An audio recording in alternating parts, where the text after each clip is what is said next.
Graça e paz, amados de Deus, como é que vocês estão? Vocês estão bem? Vocês estão no nosso ponto teológico, estamos aí para mais uma aula, né? Aula de número 31, a aula 31, né, desta série Teologia Pentecostal. Estamos juntos aí. Para você que não me conhece, está chegando agora no nosso canal, seja muito bem-vindo. Eu sou o pastor Anderson Porto. Estamos aí há quase...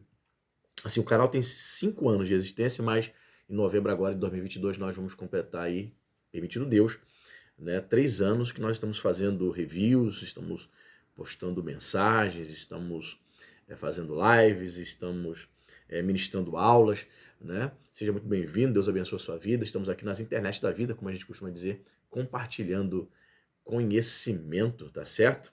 E sugiro que você também conheça também, dá uma olhadinha na nossa playlist, que você conheça também as nossas outras aulas, videoaulas. Nós temos 86 vídeos, todos os vídeos são gratuitos, todo mundo pode assistir, não tem nada de vídeo exclusivo, está aberto a todo mundo. São 86 aulas de teologia para iniciantes. Talvez você não seja iniciante, mas você pode recomendar para outras pessoas nos grupos de Facebook, WhatsApp. Você ajuda, Telegram, ajuda a gente, né, a engajar o canal, né? Que mais? Nós temos teologia, uma série de vídeos falando sobre teologia pentecostal, que é este, teologia paulina. Temos 17 vídeos falando sobre prolegômenos. Sabe o que é isso, não? Prolegômenos são as palavras iniciais, é o introito da teologia sistemática. Pois é, totalmente gratuito para você lá dar uma conferida. História da filosofia cristã, curso de história da teologia, são mais de 50 videoaulas. Tudo isso gratuitamente, liberado para você ser abençoado. E se você deseja abençoar nosso canal, veja, nós não temos clubes de membros, tá tudo liberado os vídeos, então a gente não tem vídeo exclusivo. Então a gente pede a sua ajuda, você que deseja nos ajudar, se sente da parte de Deus o desejo de ajudar o nosso canal a partir de R$ 5, 5, 10, 15, né, dentro das suas posses, né? Aqui embaixo nos comentários tem o link do Apoia-se, você pode tornar um apoiador do nosso canal. Fazendo isso, vamos colocar você no nosso grupo do WhatsApp da Família Ponte, que é um grupo abençoado, não é grupo para debate de calvinismo, arminianismo, para pessoal brigar, nada disso não, né? Grupo não, lá não é para debate, não é para isso, lá é para a gente divulgar os livros, os lançamentos, as obras teológicas que estão surgindo, para a gente comentar, enfim, você entrando para o Apoia-se, nós vamos colocar você lá no grupo do WhatsApp. E quando você entrar agora na plataforma do Apoia-se, você vai perceber que tem um valor lá, uma meta financeira. Quando a gente bater essa meta financeira, nosso propósito é começar a sortear livros de teologia para todos os apoiadores. Embora não tenha batido a meta, esse ano 2022 já, por exemplo, já sorteei 2 livros, mesmo não tendo batido a meta, né, não tendo alcançado a meta, a gente já fez assim, esse agrado para as pessoas que já estão apoiando a gente já há alguns meses, né? Então, se você deseja nos abençoar, tem aqui o link. E deseja também nos abençoar com qualquer oferta, qualquer valor, também tem o nosso Pix, tá certo? Então vamos lá, estamos falando sobre os conceitos de inspiração, né, bíblica, né, que foi o tema da nossa última aula, e nós não concluímos ainda. Eu estou com você que tem aí esta obra, que é a Teologia Sistemática de Stanley Horton. Minha edição é antiga, só mudou na verdade a capa, né? Permanece o mesmo conteúdo. Estou na página 106. E diz assim: qualquer combinação das sugestões no conceito da orientação dinâmica coloca-nos numa posição de relatividade quanto à extensão da inspiração das Escrituras. Esse posicionamento relativo requer seja aplicado algum princípio para diferenciar as partes inspiradas das não inspiradas, ou mais inspiradas e menos inspiradas da Bíblia. Vários princípios têm sido sugeridos. Tudo quanto é possível, ou melhor, tudo quanto é razoável, tudo quanto é necessário para a salvação e tudo quanto é valioso para a fé e prática. Tudo quanto traz o verbo, perdão, tudo quanto é querigma, né? Ou seja, proclamação genuína, ou tudo aquilo sobre o qual o Espírito dá testemunho especial. É um conceito que muitos teólogos, veja bem, até mesmo pessoas consideradas sérias no estudo da academia, pastores, professores de teologia, muitas pessoas, até leigos, né, têm esse pensamento acerca da inspiração. Que pensamento? Este, de que alguns trechos são inspirados e outros não seriam inspirados. Alguns trechos seriam mais inspirados do que outros trechos das Sagradas Escrituras. Isso é problemático.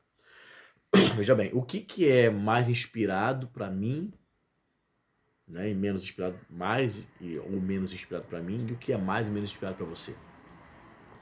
Eu penso que a partir do momento que o sujeito tem essa postura, ele está relativizando as Sagradas Escrituras.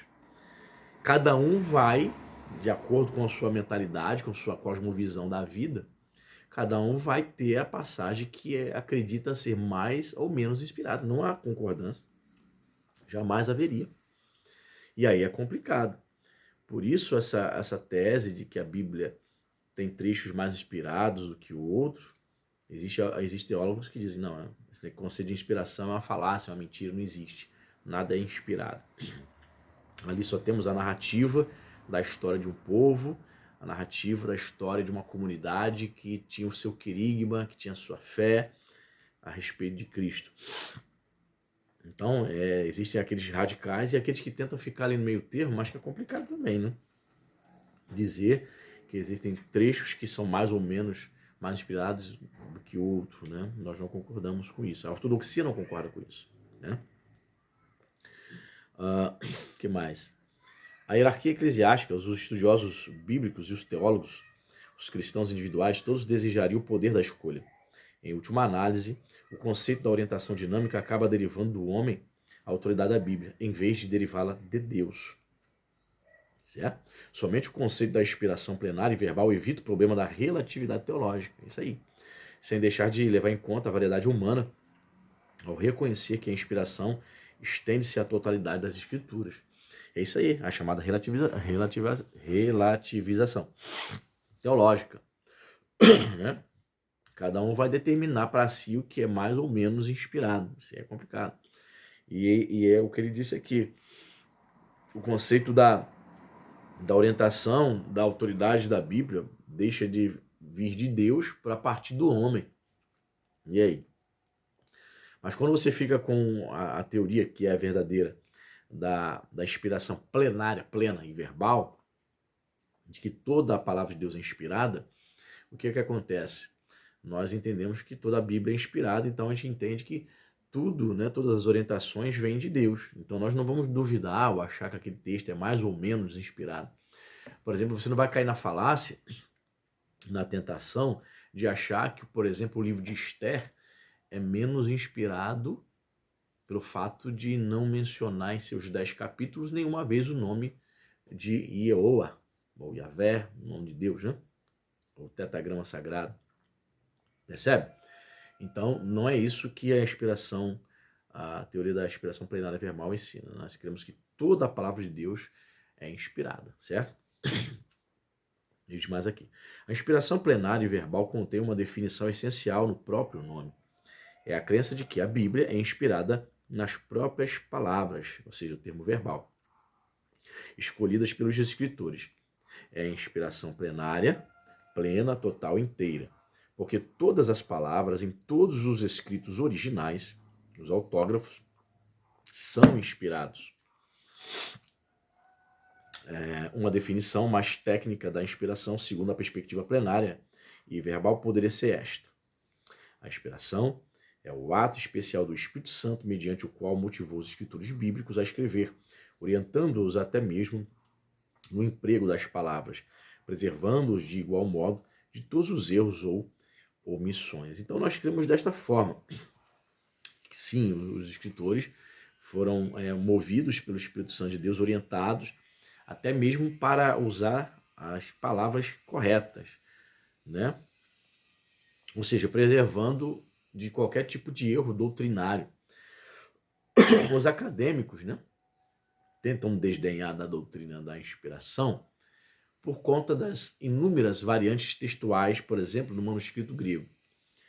Temos quase 6 mil manuscritos gregos no Novo Testamento. Quase 6 mil. 5 mil, está chegando agora para 5 mil, quase 5.800, por aí. Porque essas quantidades elas ficam variando de tempos em tempos, descobrem mais fragmentos, eles vão acrescentando. Então, se você lê um livro defasado sobre o tema, você vai ver uma quantidade, 20 anos atrás. Se você lê um livro mais atual, você vai ver outro número. Enfim, temos quase 6 mil manuscritos do Novo Testamento. E inúmeras variantes textuais. O que seriam variantes textuais? Seriam vários manuscritos, né, contendo, por exemplo, ali a epístola de 1 Coríntios. E cada uma dessas epístolas né? Temos ali acréscimos ou omissões de determinados textos, palavras diferentes, vocabulário diferente. Por exemplo, para mencionar o nome, por exemplo, de Jesus, o mesmo texto, às vezes, num texto diz Jesus, no outro texto, referindo-se ao mesmo versículo, vai dizer Senhor Jesus. Em outro texto, no mesmo versículo, vai estar Senhor Jesus Cristo. Então, isso são variantes. Não há ali nenhuma tentativa de fazer com que haja erros, né, doutrinários, não. Mas, na verdade, foram escribas que ao longo dos séculos foram enfeitando o versículo, fazendo acréscimo, mas que não interfere na crença, não muda a questão em um momento acerca da doutrina. Jesus, sim, Jesus é o Cristo, ele é filho, é filho. Sim, ele é Deus, é Deus. Então, as variantes circundam ao redor dessas questões, né? Então, alguns, como eu estava falando, alguns acadêmicos vão negar a inspiração por conta das variantes. Mas essas variantes não mudam a doutrina. Entende? Não existe um texto bíblico, um manuscrito, por exemplo, que vai negar a divindade de Jesus em toda a sua totalidade, mudando o texto, fazendo um monte de coisa. Ou dizendo, acrescentando versículos que dizem, Jesus não é Deus, por exemplo, que é uma doutrina importante, divindade de Jesus. Não existe. O que existe são variantes, né, das palavras, algumas omissões ou alguns acréscimos, erros de grafia, porque o que nós temos hoje não são os autógrafos, os textos originais, os primeiros, mas sim cópias das cópias das cópias. Mas nada disso interferiu na doutrina cristã. Mas apesar de cada palavra da Bíblia ser inspirada por Deus, a sua veracidade depende do contexto. Isto é, ela pode registrar autoritativamente o conteúdo inspirado e verídico de uma mentira. Quando, por exemplo, a serpente disse a Eva que esta não morreria se comesse do fruto proibido. Estava, sem dúvida alguma, mentindo, pois Eva morreria. No entanto, posto que a totalidade da Bíblia seja inspirada, as palavras do tentador, embora falsas, foram registradas com exatidão. Interessante isso, né? Então, a questão da inspiração não se refere, não significa, por exemplo, que a declaração da serpente do diabo seja uma declaração de Deus. Não. A narrativa, o registro histórico daquelas palavras é que é inspirado, entendeu? Então, a serpente diz, ele deu aqui o exemplo da serpente. A serpente disse para ela, você não vai morrer. Certo? Você não vai. A serpente estava mentindo. Mas como as Sagradas Escrituras, né, o autor bíblico Moisés foi inspirado pelo Espírito Santo, ele registra, então esse fato histórico existiu, essa declaração do diabo através da serpente existiu, é isso que é inspirado. O fato de Satanás ter dito aquela mentira. Então ele registrou um fato verdadeiro. Qual foi o fato verdadeiro? De que ele falou aquela mentira. Não significando que o Espírito Santo, Deus aprovou a mentira dita pela serpente.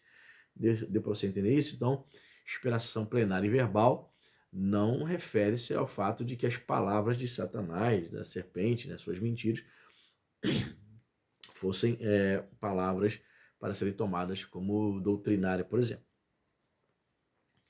A inspiração verbal e plenária era a opinião da igreja primitiva. Durante os 8 primeiros séculos da igreja, nenhum líder eclesiástico de vulto ousou sustentar outra opinião. Procedimento similar foi adotado pelas igrejas cristãs ortodoxas até o século XVIII. A inspiração plenária e verbal continua sendo o conceito sustentado pelo evangelicalismo. Por que até o século XVIII? Porque é exatamente ali no século XVIII, pelos idos do ano 1700 e Guaraná de rolha, né, por ali, meados do século XVIII, que vários teólogos, principalmente alemães, né, céticos, teólogos, agnósticos, vão questionar a questão da inspiração. Né? Há uma escola, né, protestante que é conhecido como a teologia liberal, que vai questionar, que vai colocar em xeque essa doutrina da inspiração plenária. Porque até o século XVIII isso não entrava, isso não era questionado. Os teólogos, ninguém ficava colocando em xeque se a palavra de Deus era inspirada ou não. A palavra de Deus era inspirada, ponto final. Discutia-se outras questões, principalmente no século XVI, né? Século XVII, a questão do arminianismo, do calvinismo, a questão soteriológica. Mas, quando chega o século XVIII, né, o considerado pai do liberalismo foi o pastor e teólogo luterano alemão Friedrich Schleiermacher. O nome dele é bonito, mas ele ensinou muitas coisas estranhas, né? Ele praticamente ignorava o Deus, né? Deus apresentado no Antigo Testamento, né? O foco dele era mais um foco no Jesus histórico, né? Muito mais do que no Jesus exaltado, querigmático. Enfim, século XVIII começa a entrar essas questões. Os caras começam a negar, rejeitar textos, livros, e hoje toda essa herança de rejeição da inspiração bíblica vem de século XVIII. O século XVIII, do século XIX, você pega a história de Spurgeon, né? Príncipe dos pregadores, pastor batista calvinista, como vocês conhecem, Charles Spurgeon. Poxa, ele queimou muito os seus neurônios, ele esquentou muito a cabeça, se aborreceu muito, vendo, né, vendo esse liberalismo teológico invadindo as igrejas, tomando conta do coração dos pastores batistas ingleses do século XIX, ao ponto dele sair da convenção. E era um cara, né, seus biógrafos dizem que ele era um cara extremamente depressivo, era um cara que sofreu muito, chorou, porque ele não queria sair da convenção batista, mas ele não concordava com os rumos que a convenção tinha tomado, né, abraçando aí um relativismo teológico, enamorados com a teoria da evolução, ignorando os fundamentos da palavra de Deus, a inspiração bíblica, e ele ali ortodoxo, crendo na inspiração da palavra, crendo na divindade de Jesus, e essas falsas doutrinas, né, minando a fé de muitos pastores batistas ingleses do século XIX. Então ele já praticamente quase no fim da sua vida, ele se desliga da convenção, e foi assim realmente muito difícil para os últimos dias de Charles Spurgeon. Justamente porque uma das brigas dele toda foi essa questão da inspiração. E hoje, veio século XX, século XXI, então você vê na internet atualmente pessoas ditas super conhecedoras do grego, mestres, que infelizmente negam assim, de forma bem cara de pau. Mas o que eu percebo? Trazendo uma palavra pastoral agora. O que eu percebo? Eu percebo que a maioria dessas pessoas, maioria maciça, que nega a inspiração das escrituras, tem alguns grupos que negam o evangelho de João todo. Tem grupos que vão negar as origens cristãs, vão negar a divindade de Jesus. Homens, teólogos que um dia foram pastores das Assembleias de Deus e hoje estão na internet com mais de 100 mil seguidores pregando essas heresias. Pois é, tudo desviado. Não são homens piedosos que cuidam do rebanho do Senhor, que estão ali cuidando de pessoas, que estão ali procurando ensinar a palavra conservadora, a palavra de Deus na sua pureza. Não. São a maioria, todos eles. Quer que eu cite nomes? Caio Fábio, né? Luiz, aquele outro também que está na internet, o Fábio Sabino. São os dois aí. Tem nome de Fábio, né? E outros aí que não me vem à mente agora. Tudo caído, tudo homens que foram pastores, pregavam a ortodoxia, se desviaram e infelizmente estão aí fazendo estrago, infelizmente levando para o inferno muitos incautos que acham que conhecem Bíblia e parece que encontraram ouro, né? Descobriram a roda ouvindo Fábio Sabino e Caio Fábio. Dá pena esses caras. A inspiração verbal e plenária eleva o conceito da inspiração até a plena infalibilidade, posto que todas as palavras são, em última análise, palavras de Deus. A Escritura é infalível porque é a palavra de Deus. E Deus é infalível.